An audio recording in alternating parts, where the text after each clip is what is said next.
নমস্কার বন্ধুরা, এই রাত্রে ফেসবুক লাইভে আসতে হলো এক বিশেষ কারণে। তার কারণ তৃণমূল কংগ্রেসের সাংসদ আইনজীবী তিনি কিছু কথা বলেছেন।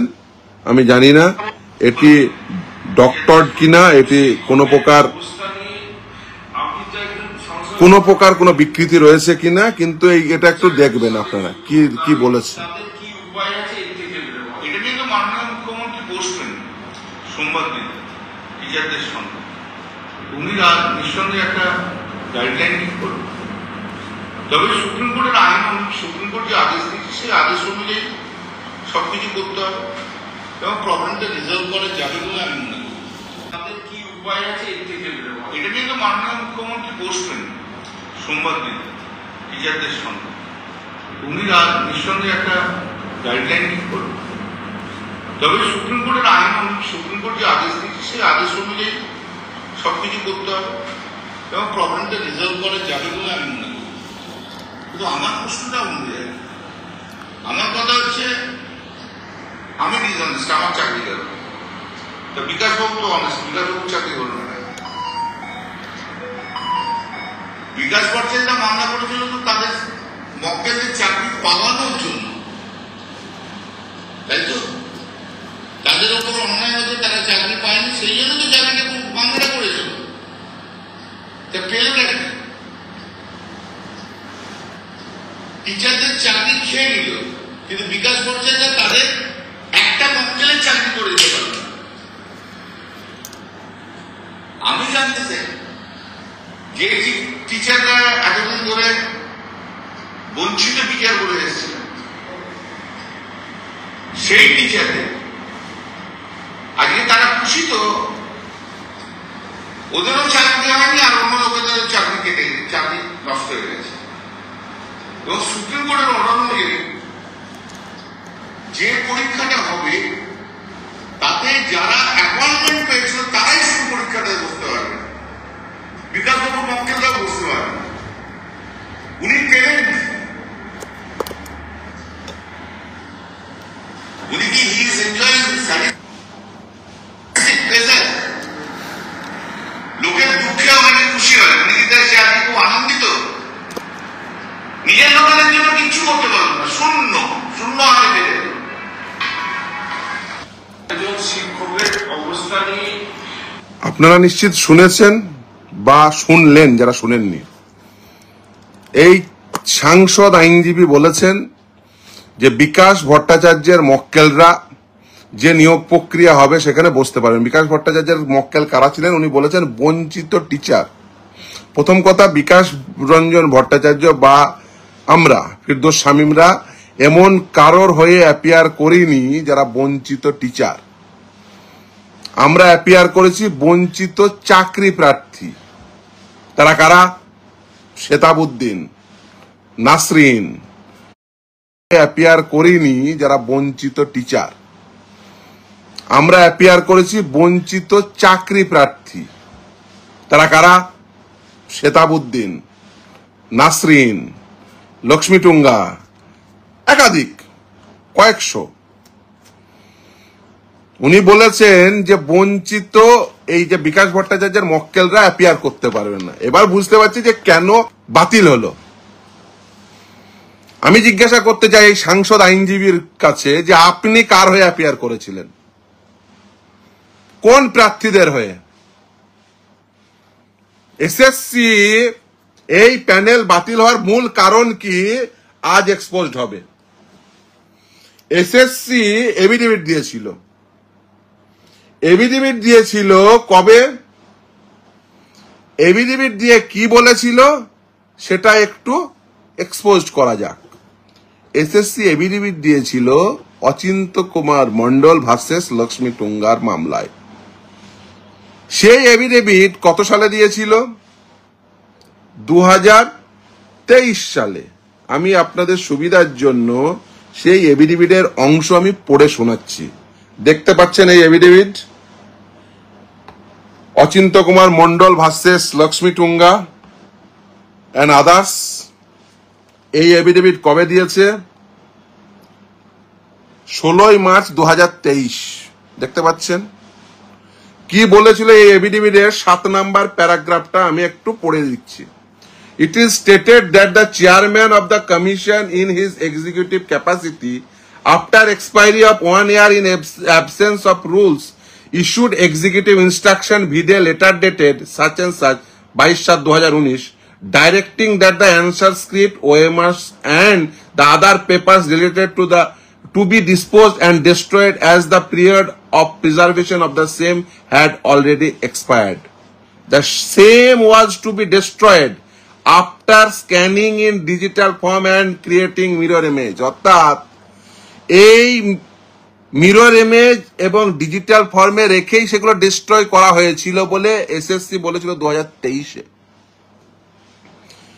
এই অচিন্ত কুমার মন্ডল ভার্সেস লক্ষ্মী টুঙ্গার মামলাটি ফাইনালি এই বলে শেষ হয় যে কলকাতা হাইকোর্টে এই ম্যাটারটি পাঠিয়ে দেওয়া হলো। তারপরেই মহামান্য বিচারপতি দেবাংশু বসাকের আদালতে এই প্রসিডিংসটি হয়, যার মাধ্যমে আলটিমেট যেটা প্রসেসটা ক্যান্সেল হয়।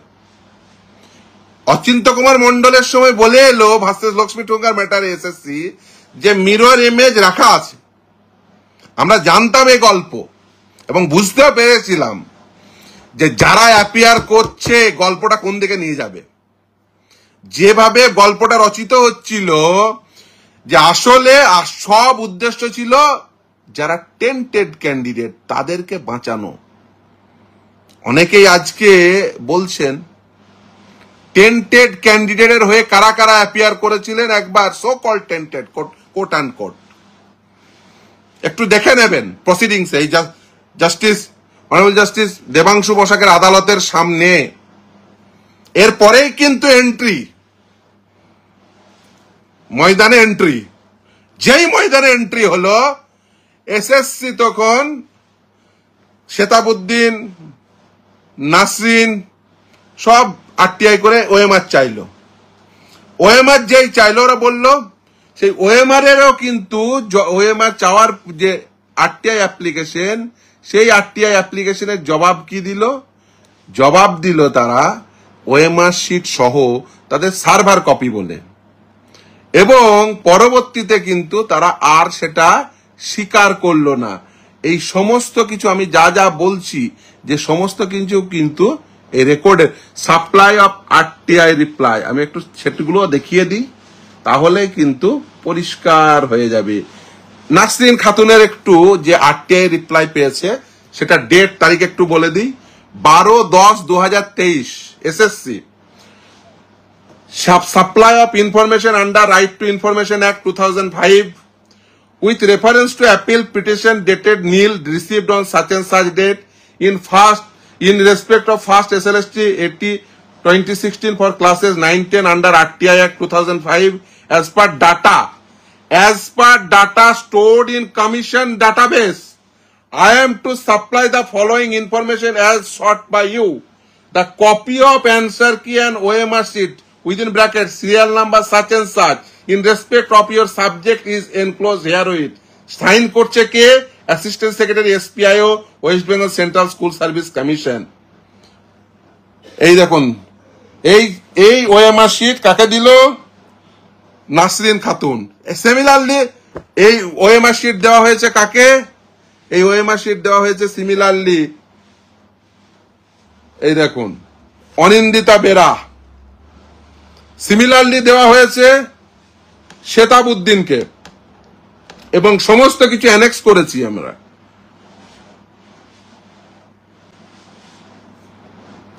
এই অ্যানেক্স করে শুধু এখানেই থেমে থাকিনি। এই যে এসএসসির যে ওএমআর সার্ভারে ওএমআর আছে এটা প্রমাণ করার জন্য আরো একটা প্রমাণ আমরা রেখেছিলাম। সেটা কি? এই এসএসসিতে একজন মামলাকারী ছিল, কে? ইলিয়াস বিশ্বাস। সে এখনো কিন্তু আছে, তারও চাকরি গেছে এবং সে চাকরি পেয়েছিল। বলেছেন যে চাকরি পায়নি এই শেতাবুদ্দিনের মামলায়। অনারেবল জাস্টিস অভিজিৎ গঙ্গোপাধ্যায় তিনি যখন ছিলেন বিচারপতি হিসাবে তিনি এই শেতাবুদ্দিনের মামলায় কাউন্সিলিং কন্ডাক্ট করতে হবে, সেখানে চাকরি পেয়েছিল। এই ইলিয়াস বিশ্বাস তারা মামলা করেছিল রং কোশ্চেনের। সেই সময় যে ওএমআর সাপ্লাই করেছিল পরবর্তীতে যে ওএমআর এই এসএসসি তার সার্ভারে আপলোড করে দুটো যে এক সেটাই শেতাবুদ্দিনের মামলায় আমরা এফিডেভিট করে আদালতের কাছে জমা দিয়েছিলাম। অর্থাৎ এই যে ওএমআর শিটগুলো বৈধ এটা প্রমাণ করার জন্য নাসরিনকে দিয়ে আরটিআই করিয়েছি, শেতাবুদ্দিনকে দিয়ে আরটিআই করিয়েছি, ইলিয়াসের 2018 আরটিআই ওই এসএসসির এফিডেভিট প্লাস সার্ভারে যে ওরা আদালতের নির্দেশের ফলে ওএমআর শিট আপলোড করেছিল সেগুলো সব দেখিয়েছি। কি প্রমাণ করতে চেয়েছি? প্রমাণ করতে চেয়েছি দেখো এই যে ওএমআর শিটগুলো দেখছো এই ওএমআর শিটগুলো জেনুইন ওএমআর শিট। ওরা কি করেছে? ওরা উল্টে যারা এইসব বলছেন আজকে বলছেন বিকাশ রঞ্জন ভট্টাচার্য এদের ক্লায়েন্টরা, আমাদের ক্লায়েন্টরা পরীক্ষায় বসতে পারবে না। আমি পরে ওই অংশ পরে আসছি, বুঝেছি যে ডুবেছে কেন।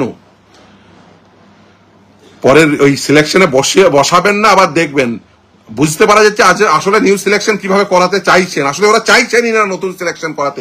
এই যদি তৃণমূলের সাংসদের বক্তব্য হয় এই জাজমেন্টের পরিপ্রেক্ষিতে যে না বিকাশ রঞ্জন ভট্টাচার্যদের মক্কেল নাসরিন খাতুন শেতাবুদ্দিনরা পরীক্ষায় বসতে পারবে না, মানে বুঝতে পারছেন খুব স্বাভাবিক তারা আমাদের কাছে আসবে। নিশ্চিতভাবেই তিনি তো সাংসদ আইনজীবী, নিশ্চিতভাবে এই বুদ্ধি তিনি তার দিদিকে দেবেন। আর এই বুদ্ধি নেই নিশ্চিতভাবে তার দিদি অর্থাৎ দলনেত্রী নোটিফিকেশন দেবেন। বলি না যে একটা নোটিফিকেশন ঠিক করে লেখার ক্ষমতা নেই, বলি বারবার বলি, আবারও বলছি এই নোটিফিকেশন যদি আসে হাইকোর্টের চ্যালেঞ্জ হবে, উড়ে যাবে উড়ে যাবে উড়ে যাবে। ফিরদৌস শামীম বলছে উড়ে যাবে, উড়িয়ে দেবো সেকেন্ডে উড়িয়ে দেবো।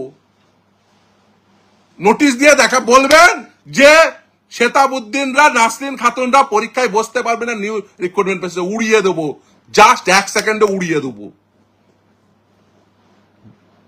নোটিশ ফেলিয়ে দেখুন যে নিউ রিক্রুটমেন্টে সোমবারে নোটিশ দিন, জাস্ট উড়িয়ে দেবো নোটিশ। সবাই বসবে, যে শুনে রাখুন ফিরদৌস শামীম বলছে সবাই বসবে, নাসরিনও বসবে, শেতাবও বসবে, শুধুমাত্র 25,735 জন ওরাই বসবে। তাহলে তো রিক্রুটমেন্ট প্রসেসই রাখতে পারতো, তাহলে সবারই তো চাকরি রাখতে পারতো। এই বুদ্ধি বাবা নমস্কার। 25,700 তাহলে উড়ানোর কি দরকার ছিল? নতুন রিক্রুটমেন্ট প্রসেস নেওয়ার কি দরকার ছিল? ওই 25,735 এদেরই চাকরি শিখা যায়, এদের চাকরি বাতিল, ওদেরই চাকরি থাকলো। বলেছেন যে ওরা ছাড়া যারা অ্যাপয়েন্টমেন্ট পেয়েছে তারা ছাড়া কেউ বসতে পারবে না। বলে বাবা রে নমস্কার দাদা।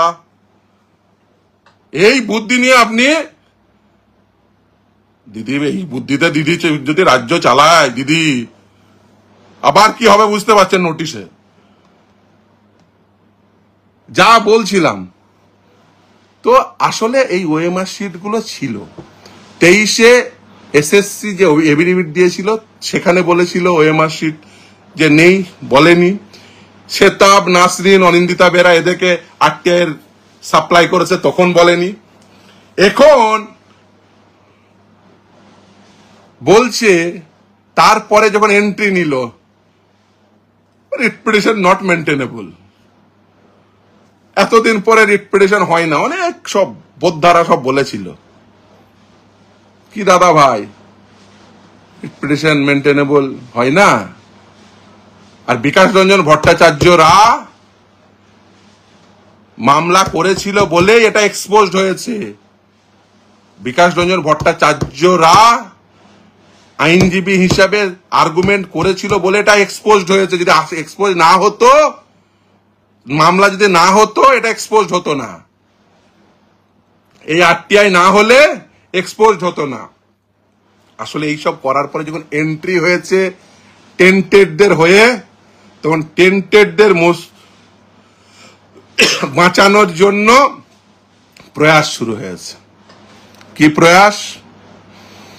সিবিআই তখন এটাকে ভেঙে একটু তখন বলতে শুরু করে দিল আমাদের কাছে তো ওএমআর নেই, না হার্ড কপি রয়েছে না সফট কপি রয়েছে। 4টে এসএসসির এফিডেভিট, তারপরে সিবিআই এর 3টে রিপোর্ট, সুপ্রিম কোর্টের সামনে এসএসসি বোর্ড, সরকার অর্থাৎ স্টেট গভর্নমেন্ট, পশ্চিমবঙ্গ সরকার, সিবিআই এর রিটেন নোটস অফ আর্গুমেন্ট সব জমা পড়ল। এসএসসি যারা এইসব কথা লিখেছে এবং বলেছে, আরটিআই জবাব দিয়েছে, এবিডিবিডে বলেছে, তারা বলতে শুরু করলো ওর দায়ভার আমার না, ও জেনুইনও বলছি না, নন জেনুইনও বলছি না। তার আগে কিন্তু ওদের ছিল, তার আগে বলছিল সার্ভার কপি থেকেই তোমাদের ওএমআর সাপ্লাই করছি, ওএমআর সাপ্লাইও করেছে নাসরিনদের। দেখুন এই এই এই দেখুন ইলিয়াস বিশ্বাসের বলছিলাম, এই দেখুন ইলিয়াস বিশ্বাসের পূর্বতন, এই দেখুন ইলিয়াস বিশ্বাসের দুটো ওএমআর দেখুন, এই দেখুন পূর্বতন, এই দেখুন তারপরে দুটো একই সেম। আমরা বারবার দেখিয়েছি, দেখতে পাচ্ছেন, বারবার বুঝিয়েছি, আদালতকে বোঝানোর চেষ্টা করেছি যে দেখো এই ওএমআর সেম, এই ওএমআর জেনুইন। আর এই ওএমআর জেনুইন নয়, এই আর্গুমেন্ট কে করেছিল? কোন উকিল করেছিল? কোন পক্ষ করেছিল? এই ওএমআর জেনুইন নয় কে বলেছিল? এবার আসি রায়ে, রায়ের কপিতে আসি। এবার বিকাশ রঞ্জন ভট্টাচার্যরা বলেছিল, আমরা বলেছিলাম এই ওএমআর জেনুইন, এই ওএমআর এ কোনো টেম্পার নেই, এই ওএমআর জেনুইন বলে মেনে নেয়নি একটাই পক্ষ, সেটা হচ্ছে টেন্টেড পক্ষ।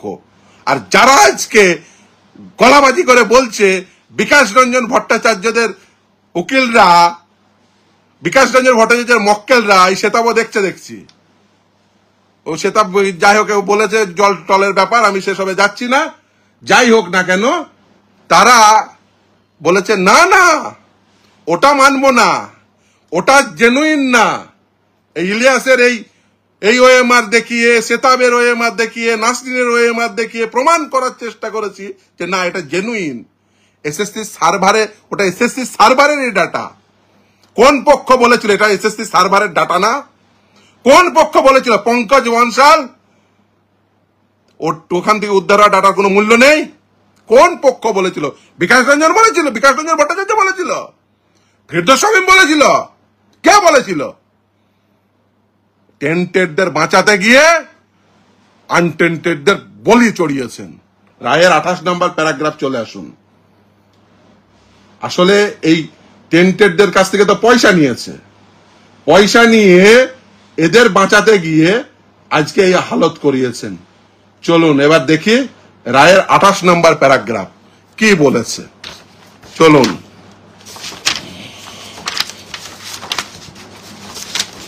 দিদি বলবে তুমি যে তোমার পক্ষ থেকে এই টেন্টেডদের হয়ে যে আর্গুমেন্ট সেটা সঠিক ছিল কি বেঠিক ছিল, তুমি সোমবারে বলো। 28 নম্বর প্যারাগ্রাফ রায়ের, we may have accept this argument if WBSSC had the original physical OMR sheet or the mirror copy of the OMR sheet. যদি এসএসসি সেদিন বলতো হ্যাঁ আমার কাছে মিরর ইমেজ রয়েছে, এই সেই মিরর ইমেজ, ফল অন্য কিছু হতে পারত। হয়নি, বলেনি। এখন প্রশ্ন, বলেনি নাকি কোনো পক্ষ বলতে দেয়নি? সেই পক্ষ কোন পক্ষ? সেই পক্ষ কোন পক্ষ? যে পক্ষ বলেছিল এইটা জেনুইন না। আর সেই পক্ষের হয়ে কারা কারা কি বলেছিল সব রেকর্ডে রয়েছে। আর কারা কারা সেখানে ছিল। আজকে বিকাশ রঞ্জন ভট্টাচার্যকে আক্রমণ করতে নেমেছো, হ্যাঁ? রাজনৈতিক আক্রমণ। এই বিকাশ রঞ্জন ভট্টাচার্য ছিল বলে আমি বলছি, আমার এই যে যত মামলা করেছি প্রথম থেকে, এই ভদ্রলোক একটি টাকা নেয়নি। আমার সিনিয়র বিকাশ রঞ্জন ভট্টাচার্য কলকাতা হাইকোর্ট থেকে সুপ্রিম কোর্ট পর্যন্ত একটি টাকা নেয়নি কোনো পক্ষের কাছ থেকে এই মামলায়, এসএসসির মামলায়। এবং শুধু এই মামলা না, যে যে মামলাগুলোতে গরিব মানুষরা মামলা করতে পারে না, এদের কি ক্ষমতা ছিল বলুন তো? এই যাদের দেখিয়েছিল, যাদের নিয়ে গলাবাজি করতো, তড়পাতো, তাদের সামনে দাঁড়াতে পারতো যদি বিকাশ রঞ্জন ভট্টাচার্যরা না থাকতো। হ্যাটস অফ, এই লোকটার লড়াইকে হ্যাটস অফ। হ্যাঁ, নিশ্চিতভাবে আমরা তৈরি করেছি, রাত দিন খেটেছি, কিন্তু মাথার উপরে ছাতার মতো ছিল বিকাশ রঞ্জন ভট্টাচার্য, আমার নেতা, আমার আদালতের মধ্যেও আমার নেতা, আদালতের বাইরেও আমার নেতা। এই বিকাশ রঞ্জন ভট্টাচার্যদের উপর এত রাগ কেন, এত আমাদের উপর আক্রমণ কেন?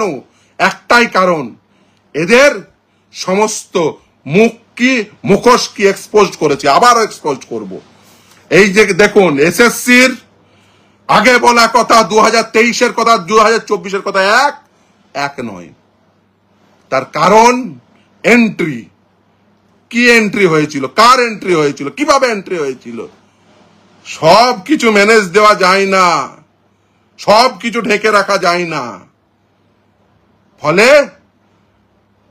টেন্টেডদের বাঁচাতে গিয়ে আনটেন্টেড বলি। এখন তো তারা বলছে, বাজারে কান পাতলেই শোনা যাচ্ছে, অন্তপক্ষে আমাদেরকে তো চোর বলতে পারবে না। আর এরাও দেখেছে টাকা পয়সা নিয়েছি, এখন যদি টাকা চাইতে ওদের নেতাদের বাড়ি যায়, তৃণমূলের নেতাদের, তাহলে বলবে রে তোদের জন্য তো তাহলে আনটেন্টেড গুলো বলি হলো, তোরা তো আগে বলতে পারতিস।